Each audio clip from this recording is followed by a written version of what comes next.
Salut, salut les amis, j'espère que vous allez bien. L'heure est grave, l'heure est grave. Les États-Unis viennent d'appliquer leur taxe de 25% sur les produits du Canada.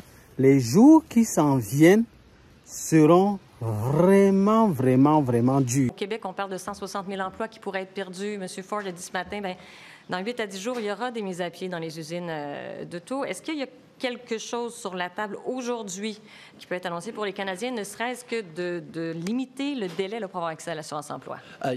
Il y a des choses qu'on va regarder immédiatement sur l'assurance-emploi, mais je veux rappeler aux gens que notre but, c'est pas de trouver des façons pour que les Canadiens puissent passer à travers de ces moments difficiles, c'est d'empêcher ces moments difficiles de durer plus que le temps minimum nécessaire. Si on peut faire enlever ces tarifs demain, c'est ce qu'on va essayer de faire. Notre priorité, c'est de mettre fin à cette guerre économique et le fait que des Américains, dès aujourd'hui, font faire face à des mises à pied, vont faire face à des problèmes au niveau de leurs produits de consommation, va nous aider à mettre fin à ces défis le plus rapidement possible. Mais effectivement, on est en train de regarder toutes sortes de choses que nous pourrons faire si, effectivement, ces tarifs durent plus longtemps qu'une journée ou deux, même avec des actions quasiment immédiates sur l'assurance-emploi qu'on va regarder aujourd'hui même. Il y aura des pertes d'emplois, que ce soit du côté des Canadiens, que ce soit du côté des Américains. Les familles canadiennes qui vont faire face à des impacts négatifs à cause de ces tarifs vont être en train de dire, mais nous, on va se tenir ensemble en tant que Canadiens parce que c'est un autre pays qui nous est en train de faire cela. Et nous, on va tenir bon, puis on va réussir à passer à travers. Les familles américaines qui vont voir des pertes d'emploi, qui vont voir des augmentations de prix à cause de ces tarifs, eux, ils vont devoir se dire, c'est à cause de notre propre gouvernement qu'on est en train de souffrir maintenant. Et ça va amener des conversations extrêmement difficiles entre Américains sur le pourquoi de cette guerre commerciale injustifiée. Donc, du coup, ça risque de mettre une tension entre ces deux peuples qui, en fait, sont des voisins depuis longtemps et même des amis. Ils ont vraiment eu à collaborer depuis beaucoup d'années, mais on ne sait pas vraiment, parce que vraiment là, c'est vraiment une question qui ne fait que tarauder vraiment l'esprit de beaucoup de personnes ici. Les gens se posent la question, mais pourquoi est-ce que cette guerre arrive à ce moment? Actuellement, dans les conversations avec le président, c'est pas très clair ce qu'il veut exactement. Ou peut-être la seule clarté, c'est ce qu'il a dit à multiples reprises, que son but, c'est de faire écrouler l'économie canadienne pour ensuite pouvoir parler d'annexation. C'est ce qu'il veut. Alors, je ne sais pas quelle négociation on pourrait entamer actuellement pour éviter, pour lui convaincre que ce n'est pas ça son but.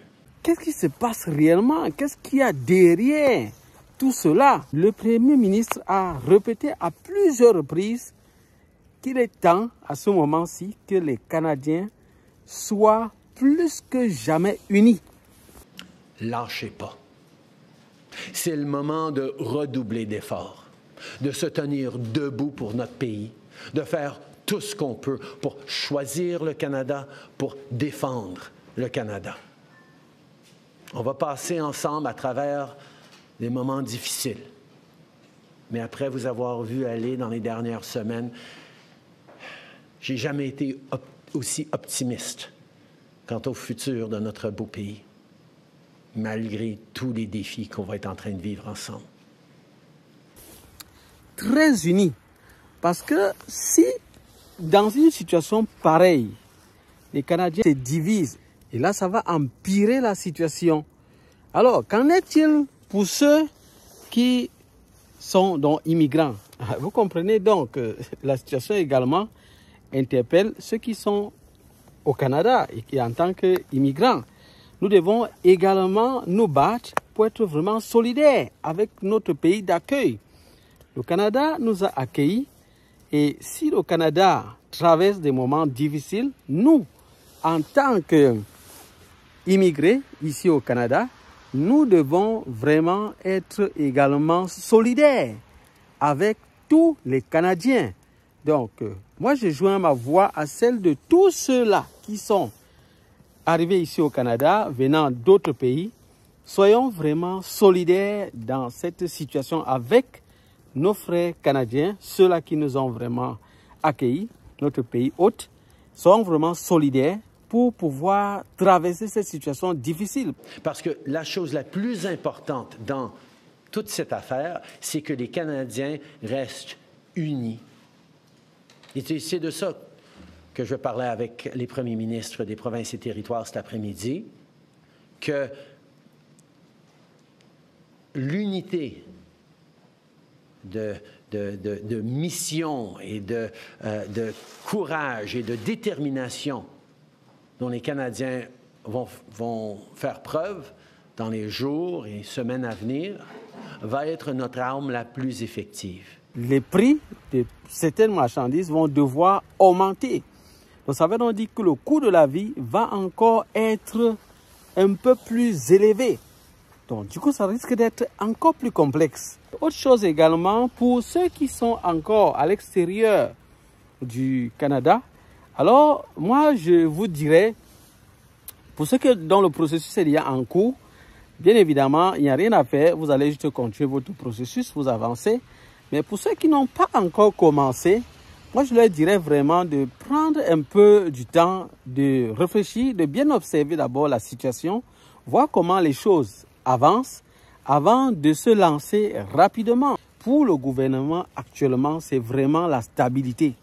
Que tout se passe bien et que vraiment ce pays soit stable et puisse vraiment revenir et se relever correctement économiquement. La priorité, ce n'est vraiment pas de faire venir encore un très grand nombre de personnes parce que ceux qui sont déjà là, sur place, il faut même d'abord pouvoir bien s'occuper d'eux. Donc, je ne sais pas si vous comprenez. Donc, c'est ça vraiment la priorité. C'est tout à fait logique.